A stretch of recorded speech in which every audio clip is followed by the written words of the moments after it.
everybody, how are you guys? Man, pessoal, beleza? Como vão? Saudade demais de vocês. Prazer estar aqui gravando essas atividades, essas aulas nesse período que nós estamos passando. Mas eu quero dizer que nós estaremos juntos novamente logo mais, que nossas aulas continuarão no nosso ritmo, daquele mesmo modelo que anteriormente. Muita atividade, muita coisa bacana e que nós vamos desenvolver nossas atividades com mais frequência e mais força ainda para que a gente desenvolva as habilidades do inglês, né? Isso no ritmo acelerado, beleza? Então, vamos começar nossas atividades falando um pouquinho sobre as habilidades que nós temos que aprender já logo cedo, agora no Enem, né? Os alunos sempre se questionam, brigam muito comigo com relação a isso, no que se refere às provas, às atividades, e nesse sentido de aula, no que se refere ao Enem, porque está muito cedo, de acordo com eles, mas não, nós estamos, na verdade, fazendo com que vocês tenham uma base, um suporte excepcional, para que entrem no ensino médio já acostumados, como diz a história, já encaliçados de acordo com as habilidades e as atividades que se referem ao Enem, beleza? Bom, nós vamos abordar hoje de certa forma, o início de tudo, né? É como se fosse uma mega revisão dos tempos verbais em inglês, the verbal tenses. Essa estrutura todinha, ela vai ser crucial para que vocês formem como é que eu posso dizer? Formem uma estrutura de textos.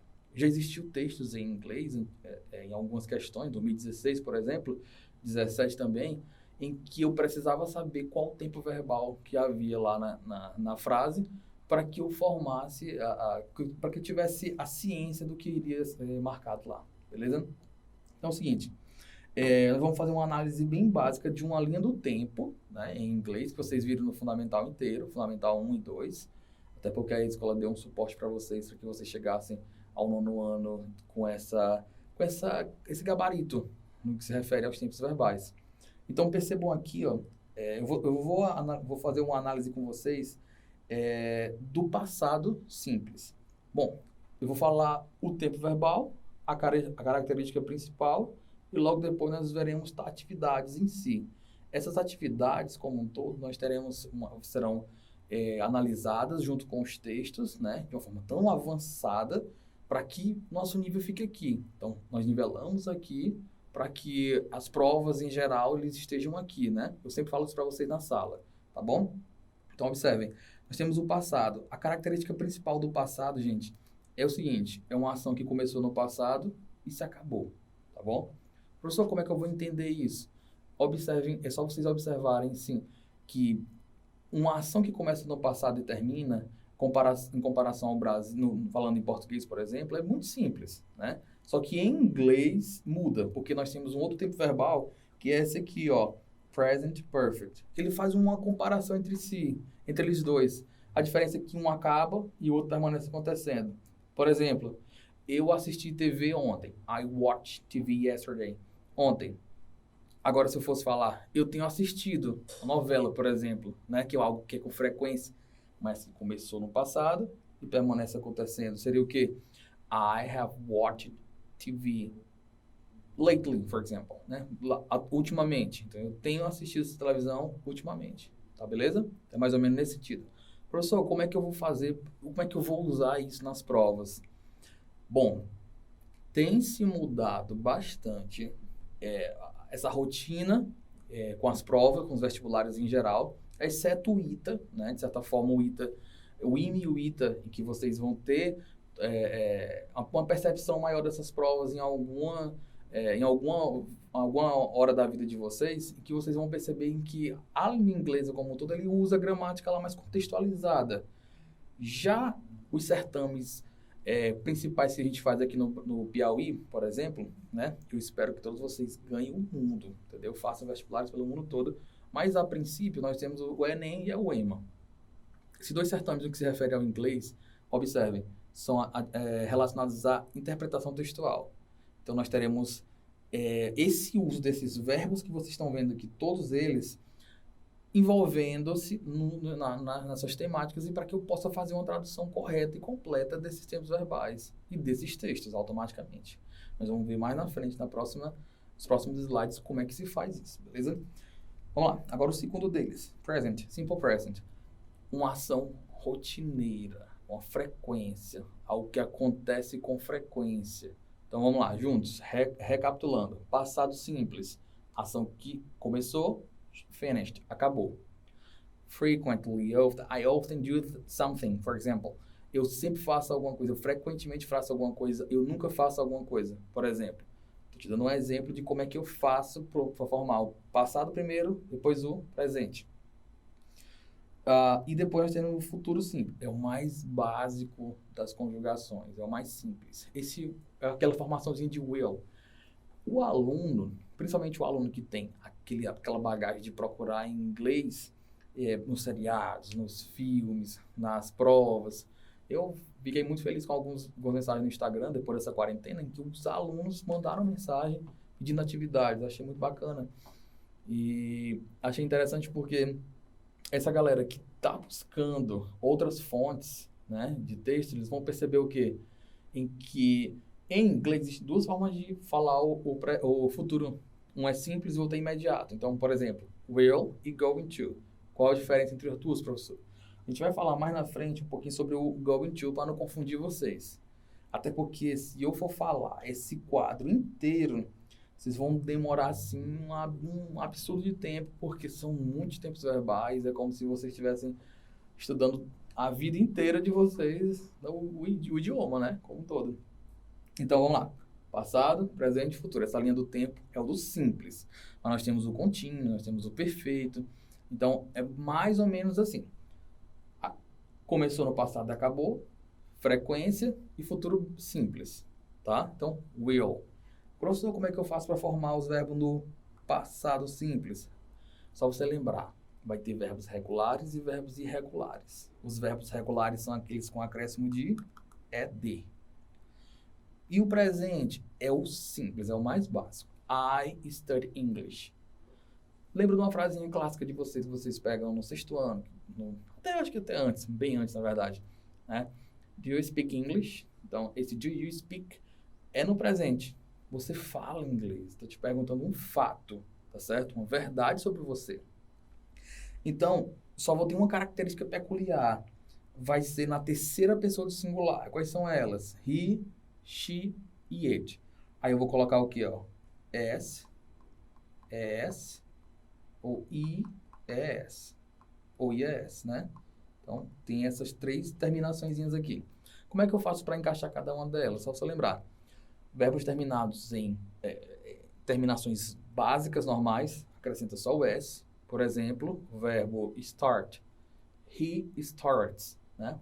Com S. Se eu fosse colocar o ES, seria em verbos terminados em CH, SH, né? Por exemplo, X, O.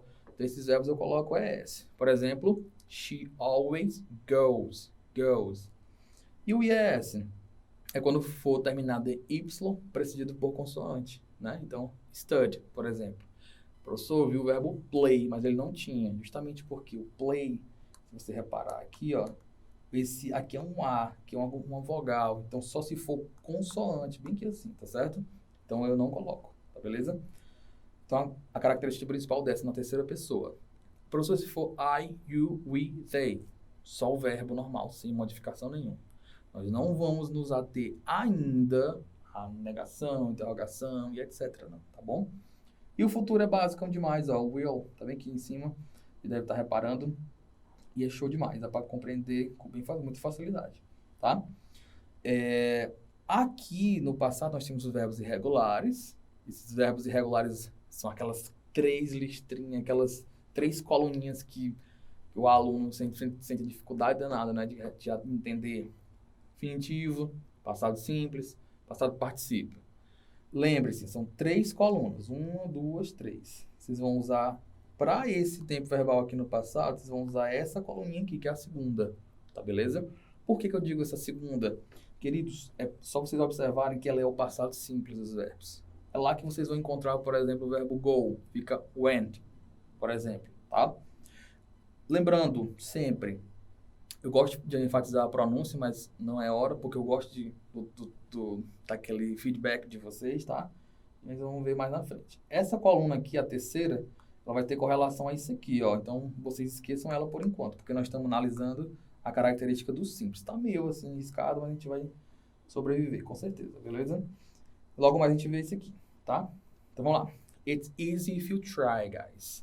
Então, é tudo muito simples se você tentar. Nós vamos sair dessa quarentena mais fortes, entendendo um pouco mais sobre tecnologia, tanto professores quanto alunos, e nós sairemos muito bem disso tudo, tá beleza? Então, vamos lá. Eu vou falar coloquei 3 frases, né? Uma no passado, no presente e no futuro, em que eu enfatizei os verbos, em que vocês vão ter todo um interesse em pegar, fazer essa análise de linha do tempo desses verbinhos aí. For example, guys, went, gave, vamos falar do passado. Lembra, não foi uma ação que começou no passado. Se acabou, lembra aqui, ó, yesterday. Ou seja, ontem, né? Então, eu fui para o São José ontem. I went to São José yesterday and gave her your message. Ó, e disse para ela, ou seja, eu dei para ela, eu passei para ela que é a sua mensagem. Beleza? Então, simples. Esse went é o passado verbo go. Não esqueçam, please don't forget it. E o verbo gave é o passado verbo give. Don't forget it. Como estudar, como assimilar esses verbos?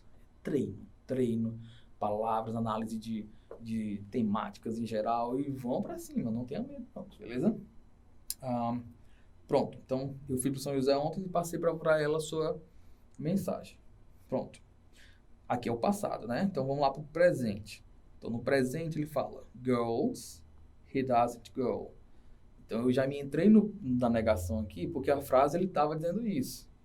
Do you speak English? I don't speak English. Oh, lembra daquela frasinha? Does your sister speak English? No, she doesn't. Porque não, ela não. Então tá aqui, ó. Vou usar 2 verbinhos, né? Para negar que é doesn't e o outro don't. E vou usar esse ES aqui que eu acabei de ensinar na oração anterior, né? Por que eu coloquei esse ES, queridos? Porque John and he, third person, singular form, ó, terceira pessoa, he, she ou it, tá? E o doesn't go, lembrando que esse go volta ao normal, não fica com esse ES pelo fato de estar na negação. Tanto no passado quanto no presente, quando eu vou negar, ele permanece normalzinho que o verbo, tá beleza? Ele volta ao seu normal. E com relação ao futuro, é só você lembrar o seguinte, ó. Will. Aí eu vou lembrar também, ó, que ele, enquanto eu estiver negando, vai ficar o que aqui, ó? Won't. Tá aqui, ó. Pode reparar, tá bom? Will mais not. Won't. Aí, foquem na pronúncia dessa palavra, porque às vezes o aluno fala uma palavra tipo want. Esse want, aí é o verbo querer. Então, quando você fala uma palavra errada em inglês, automaticamente você está falando outro que já existe, tá? Então, aqui é will mais not. Work. Então, a tradução fica aqui, ó. A frase. Voltando para cá na segunda frase. John goes to church only on Saturdays. He doesn't go to church during the week. Tá? John vai para a igreja somente aos sábados. Ele não vai para a igreja durante a semana. Tá? E a outra, ó. Eu não vou trabalhar. Quando? Tomorrow. Ou seja, amanhã. Tá beleza? Então, encarem esses tempos verbais da categoria de simples de uma forma com que vocês precisem dele para leitura básica. Poxa, professor, meu nível ele está um pouco, estou começando do zero. Lista, tarefa, palavras, vocabulários, assimilem sempre isso que vocês vão se dar muito bem, tá beleza? Então, para finalizar aqui, é um prazer imenso estar com vocês, é sempre bom poder compartilhar conhecimento e avançar, proliferar ainda mais o idioma de inglês para vocês, que vocês possam estar felizes, entendeu? E focadíssimos. Então, coraçãozinho bem mal feitinho aqui para mim, para vocês. Bye bye, guys. See you next class. See you.